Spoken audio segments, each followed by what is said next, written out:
It's again, it comes to, because I was forced to read the Constitution because it was on the 3rd of March this year that I decided that I'm going to contest this elections.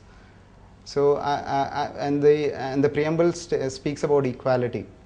As long as you're not providing an equal education to all the people, then there would definitely be inequity in all the works that they do. So if you just standardize, only look at one aspect. If you standardize the education, the type of education that's provided to all the people, all the children and the adolescents, I'm sure they will be able to appreciate differences better.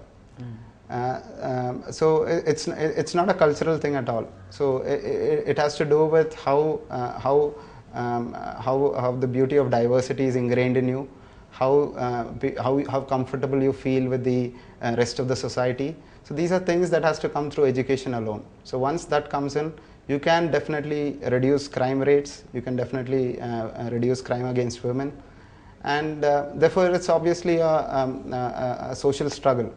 But if you're going to focus on giving the right type of education and the right type of and equality of education to all the people, I'm sure we will be able to eradicate this menace. The stand is very clear that it is to do with education. For example, I can give you an example. Let us say an affluent school or an affluent college. The people in those colleges appreciate the differences. I'm just giving you an example. Yeah. It need not be correct, or you don't have to quote me and say that it's not effective. I'm just giving you an example. So the people who study there definitely appreciate the differences and they are comfortable.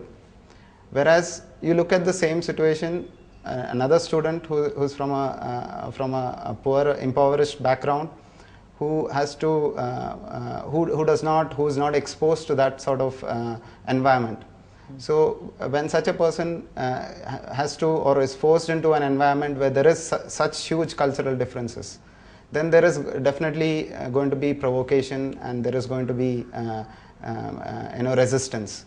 So that resistance can turn into violence sometimes, or in a more organized way it would become moral policing.